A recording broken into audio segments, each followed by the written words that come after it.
In relationship, people can fake, but in marriage, you can't fake. All fakers reveal themselves in marriage. So it is in marriage you end up seeing things you don't like. In relationship, you see a lot of things that you like. So how do I deal with it? And the first thing that should be on your table is to harness the fruit of patience. The man is stingy. The woman is not respectful. The woman doesn't know how to cook. The man is lazy. The man is that.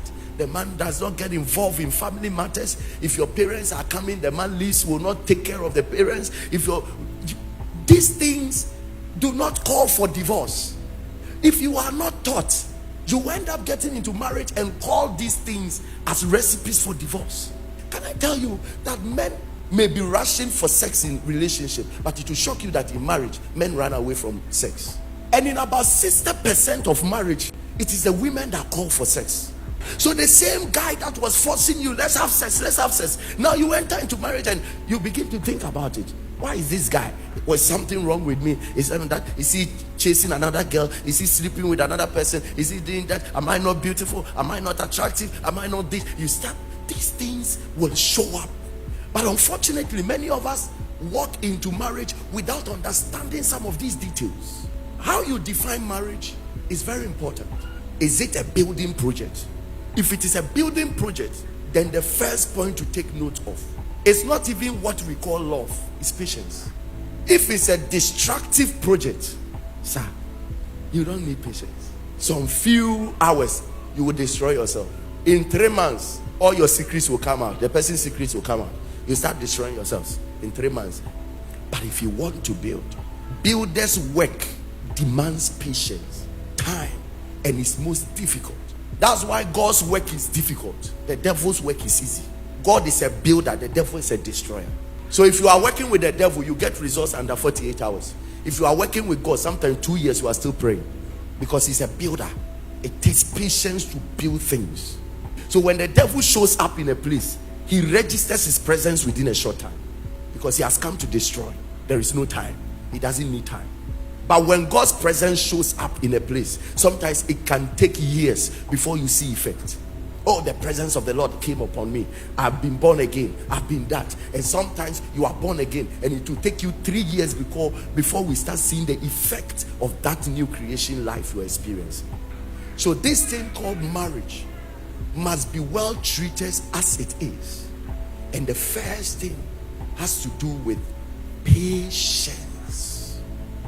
Not allowing yourself to be agitated so much that everything happening must happen within a day. You want a car in a day. You want a building in a day. You want your husband to be like somebody else in a day. You want your wife to be like another person in a day. We are a very impatient generation. A little challenge, I'll stop my work. And 2 people calling themselves friends today, tomorrow, they are not friends. We are simply impatient folks. Patience. Without patience, you can't build anything on it. There are some of you who keep praying, Father, give me a destiny helper. Father, connect me to great people. Father, connect me to that. And I laugh with this, your fruitlessness in impatience. 2 couples cheated on themselves. The man went to cheat, the lady went to cheat. Then the man was the first to be caught. He apologized, and then the lady forgave him. And then the lady was later caught, and she apologized. The man said, no. Where I'm coming from, women cannot cheat. I have the right to cheat as a man. Can you imagine such a bully? But that's how he thinks. He was not taught. I'm not telling you go and cheat. In fact, it's far. Do you want to go to hell? But when these things happen, one of the most unfortunate people who should have been married in the first place are people that when something happens, they say it's not about the devil, it's not about God. We just have to be logical about this. Do you know who is responsible for the character of human beings? So many people were not taught, and then they entered into marriage and they start to foolishly misbehave. Every human character is subject to the influence of a spirit. What makes you think that somebody can be in an addiction over a long time, a particular character he cannot stop, and another person lays hands on him and suddenly that yoke breaks? and he begins to control himself in that character, and you still don't believe that spirits control the character of people. One of the key factors that our parents got right, they just got it right with perfection, was patience. You would have been raised by a single mother if your mother was not patient. You would have been raised by a single father if your father was not patient. They may have had some weird characters, but there is one thing that they got right: patience. I read an article about great men in general. Great men, how to work with great people in general. Then the end of the article is that to work with great people, you must harness the attitude of observation. Observation. To work with great people, you learn from them by observation. You relate with them by observation. You follow them by observation. You won't get. Can you imagine that you call yourself the bestie of President Akufo-Addo, and you expect that every week he should have time to sit down with you and talk? It doesn't work. He will see you and say, "This is my very good friend," but for 1 year you've never sat down like this. But when he sees you anyway, say, "Wow, this is my very good friend." But at that level, good friends don't sit down and drink. When good friends get 5 minutes, they make good use of the 5 minutes. Standing in a cocktail. "How are you? This project. How did you do it? Do you have somebody to help us out? Okay. I will link you up to this." Then he calls, "Charlie, help this brother of mine." "Oh, great, I'll see you again." So if you don't know how to make good use of 5 minutes, and you are thinking that the fact that you call him a good friend, he should sit down with you for 1 hour chatting for nothing, you won't get it. So sometimes you can't even operate in the political realm if you don't have this virtue. You can go, a minister can call you, "Come and see me today," and you go at 9 and you meet him after his last meeting at 11 p.m. That is why many are failing. We give up so easily. That's what our parents had. Nobody taught them. You want to deal with a human being and you don't know how to manage humans and be patient, and you tell me that you're expecting to marry, you're a joker. We so-called civilized generation are rather using all kinds of philosophies, and we are failing because God didn't build humans for philosophy. He didn't build us to be run by philosophies. He built us to be run by virtues, and one of the virtues is patience. Patience. What do you have to know about patience? Number one, write it down. The first thing is, write it the same way I'm saying. I will check my reactions. Also, poker. Push me. Why have you pushed me? This is reaction. I didn't seem to ask myself why you push me. Maybe there's a stone coming, so you are pushing me out of my position, so I miss it. But reaction says that the moment you push me, I should come after you. People have several reasons why they do what they do to us. The reasons may be negative or positive, but it is only patience that will let you find out the reason when you have calmed down. Anytime you react instantly, I tell you, every reaction you give will be negative. Until you sleep over the matter, anything you do about it will be negative. Why did you do this to me? Why did you do that? Why did you do that? Have you realized that most of the things we react to, after 2 days we tell ourselves, now we cry now here.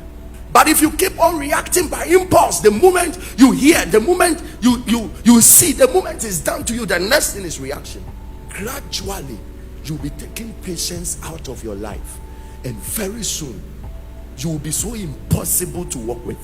There are some people who react to so many things that you even react to 1 year, your 1-year-old child, 2-year-old child, 3 years, you still react to them. Hey, why did you beat me?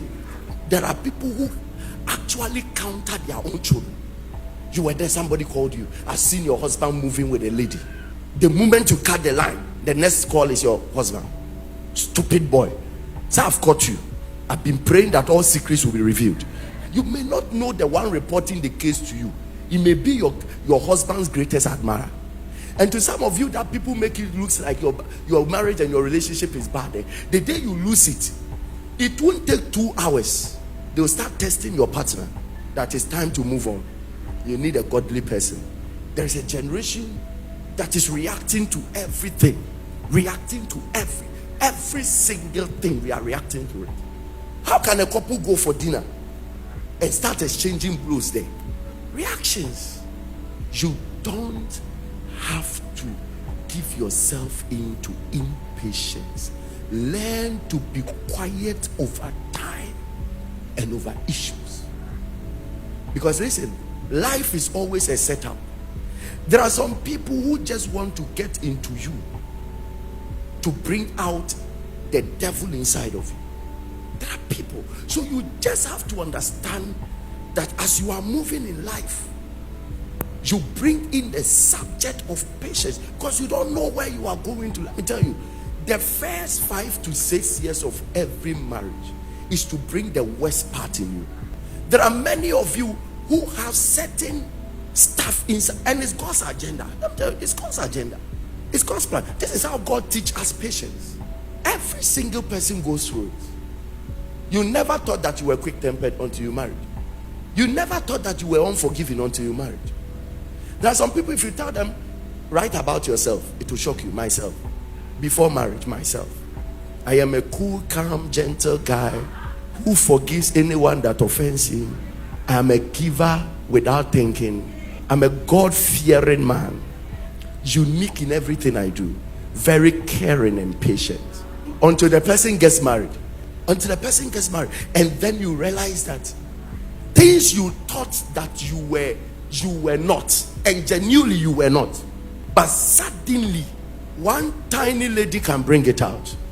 One man can bring it out. It must first come out. You get to know the extent of your wickedness in life. Then you know the extent of your craziness in life. People can be crazy. They are gentle till they marry. If you see this, the first thing you will say as any normal human being or Christian is that they are not compatible. But what you don't know is that gradually God is bringing the worst out of them, to a point that the very problem that caused that, later when that problem shows up, one will say, so the things you thought will bring distraction, you realize that later, by experience, it starts bringing patience. At first, he or she didn't know how to apologize until the argument becomes so hot. Then he tells himself, this man is a fool, let me apologize. To her, she thinks that the man will never, so let me just apologize. But actually, is patience working? To the man, this lady is some way, let me just go ahead and make peace. How many of you have realized that the things you used to fight before with your partner, that will bring heated argument, that things have not changed, but now it looks like nobody cares? At first it would have turned to WrestleMania, but now something has happened to your heart. You don't define it as patience, but it is. Most of you are working in patience that you don't know. Problems and challenges and struggles have worked up patience in you. Even God, when he wants to build patience in you, he brings temptations and trials. There is nothing that builds patience like crisis and challenges in marriage. Okay, Romans chapter 5 verse 3. But we glory in tribulations also, knowing that tribulation worketh what? Patience. And patience what? Experience. And experience hope. Some of the challenges we go through in the first part, early stage of relationship and marriages and all that, it's a divine system. You are not alone. Everybody goes through it. Hey, I've made a mistake, I married the wrong person, I did it. You are not alone. God's way of building patience is through challenges, tribulation, difficulties. It helps us to come to a point where we tell ourselves, Charlie, don't be agitated about this, it's normal. If white people come to Africa, they die by malaria, but we day here, malaria can go to +3, +4, but you still manage. Why? Because from childhood you started getting it. Yes, you started getting it. So your body has adjusted to the parasites. So it has no power over anymore against you. So when you feel malaria, you are patient with it. You don't feel the pressure that you are about to die. You know and know and know and know. Say foreign drugs are near a baby drobe. You know very well. Say the thing, no, you will not go die. You will come out because you've been having it and you have built patience, confidence, experience. So you have hope that you'll be healed even if malaria comes. But there are some people that their system protects them against mosquitoes. So when they come to Africa and they get malaria, it's a life and death matter. So at the early stage, where children have not grown, where pressures have not yet come, God let you go through some tribulations and trials and challenges so that your system can adapt. By the time you realize, patience has come. When patience comes, experience has come. And when experience comes, hope comes. So I wonder people who say they have experience and then their CV does not show any challenge they dealt with. If you show me the report of your life, I must be able to see the challenges you have overcome before you can tell me that you have experience in something. Let's get rid of certain mindset that tells us that marriage should be honey, milk, sugar. The first stage of your marriage will come with a lot of shakeup, but the end of the matter is patience to experience to hope, so that at the end of the day you have hope that this marriage will survive to the end. And then you'll begin to build yourself in how you react to matters. You need this level of patience on how to react. And my greatest advice is that sometimes sleep over matters. You are dating somebody and then he sends you a message, let's break up. Can we break up? I can't do this thing anymore. I want to move on. Let's put this on hold. Can we separate for a while? I have to be more spiritual about my people. The terms are there. I want to grow spiritually. People know they are criminals. Or no, the way I want to grow in the Lord. And you receive such message. When you respond immediately, you respond rubbish. No, you can't leave me. You can't. If you leave me, I'll die. That's rubbish. If a man leaves you, die. When God leaves you, what will you do? Obi send you a message. I want us to break up. 3 days, not until one come. Obi said, are you not giving me an answer?